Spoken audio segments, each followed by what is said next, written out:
This is the urban area of Hartford, high in crime, high in a lot of violence. You have people that are struggling financially, struggling within their households, struggling trying to raise children. These kids, they could have heard gunshots the night before. They could have seen somebody get robbed in front of them.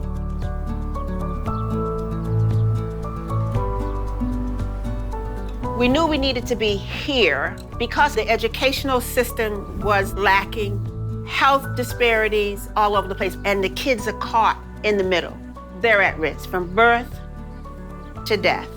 But in the interim, we're trying to prepare them with tools that will make it a little easier. And the horses are one of the tools. I grew up about 3 blocks from here. And there was this African-American male organization called the Ebony Horsemen. And this one guy, his name was Pudd'nhead Merritt. I said, Pudd'nhead, I want to come to your place and ride. And I started riding again, and this incredible peace came over me. So I started to call my girlfriends to tell them, hey, listen, you need to come out and ride with me. So now we're at Pudd'nhead's house, riding his 3 horses into the dirt. And I founded Ebony Horsewomen on Pudd'nhead's living room floor. One day, these 2 little boys ran up to us and said, hey, lady, is that a real horse? And I said, yeah, sweetie, where'd you think it was? And I thought, oh my God, I gotta do something about this. So at that point, I changed the organization to focus in on children.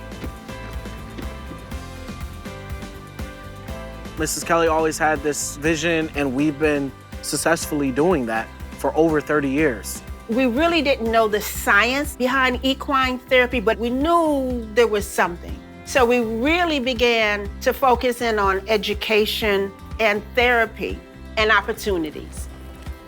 For the after-school program, which is our equine-assisted growth and learning program, we probably have 400 students that come through our facility throughout the year.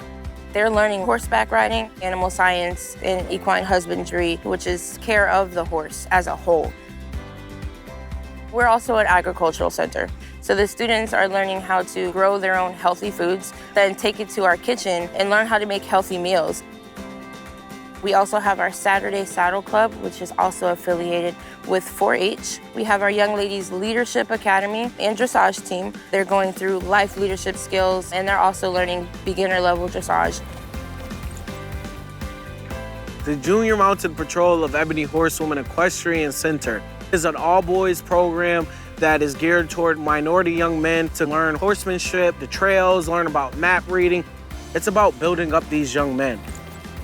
Many of them didn't have male figures in their lives that were positive. So me being able to spend at least twice a week with them, that's very vital. At the end of the day, we're about unity. We're about protecting one another and being a positive image for our community. There are a lot of children in the park who see these young Black boys on horses, and it's a whole different perception. It's a whole different perception for even the adults. Like, oh, look at this. The Black kids are riding horses. God, 36 years, we still get that response. Yes, it's Black kids riding horses.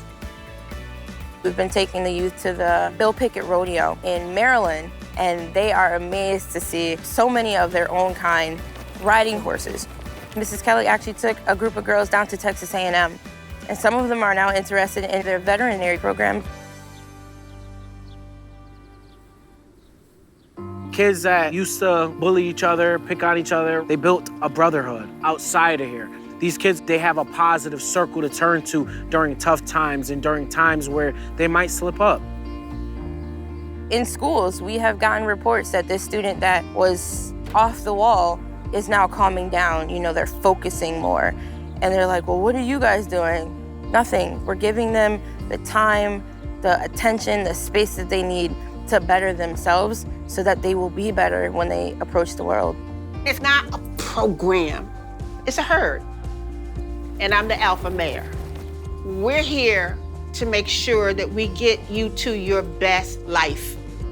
We've seen kids grow up, go off to college because of Miss Kelly's work in terms of connecting them to schools. It's amazing to see how far some of them have gone. From that rough kid that was always in trouble to now having their own business, becoming veterinarians or nurses. It almost makes me want to cry because it's amazing to see.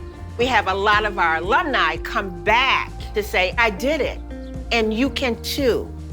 One of our alumni students is Frederick Wright. Fred graduated from Cornell University's farriering program. He started to now shoe and trim our horses. There are generations of youth that Mrs. Kelly has brought through these doors. She's changing the lives of the people in Hartford as a whole. Aliana's been here since she was like 8.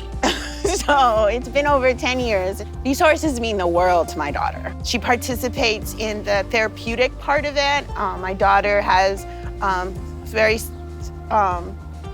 emotional needs, so I think it helps her a lot. I'm a single mom of 3, and having this whole team that's here as her second family is extremely helpful. Being able to walk into a location like this with people who are highly skilled, have degrees, knowledge, not only about horses, but about children is really a lifeline.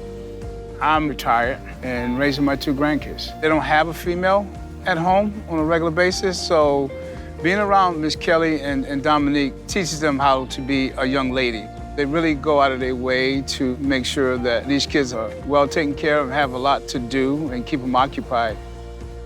My grandkids, they've been here for about 6 years now, and they've grown a lot. They matured a lot here. Once they learn how to master riding a horse, I think it helps them with their confidence.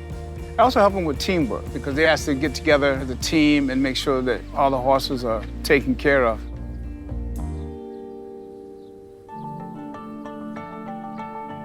A lot of people think that when you have a horse, it's just about throwing a saddle on them and riding. No, it's not. It's seeing how they're feeling mentally. How's their attitude? They'll let you know when they're having a bad morning. We really do respect that. It's how we treat our kids. Brushing a horse a lot of times, calms the person to be able to express themselves better. It's all rewiring the brain in the way that working with the horse is helping heal that person. With equine-assisted therapy and psychotherapy, there's no real need to talk. The horse begins to mirror what goes on inside you. And if there's someone there to guide you, therapists, to show you what that mirroring is, it's information. Horses are so sensitive, their safety mechanism gives them the ability to measure energy levels. And so when a child presents with agitation, anxiety, anger, the horse is like, I don't think we can do business right now. So they begin to learn how to bring that down and to work with this horse.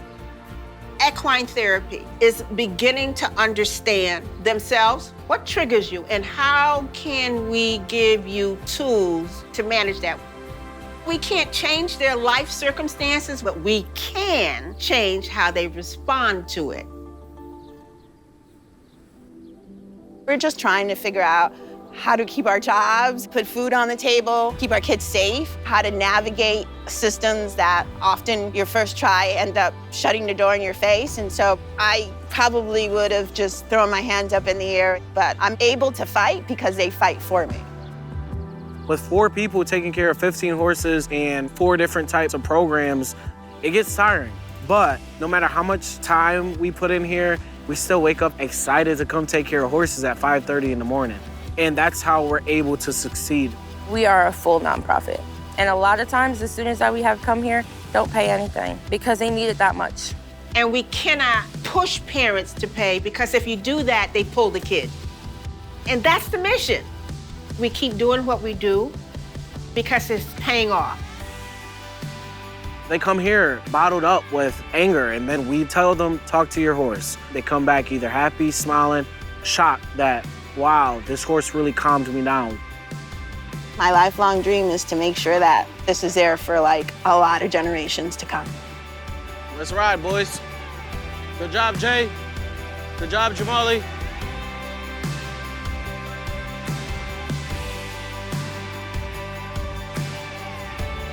JP, walk on.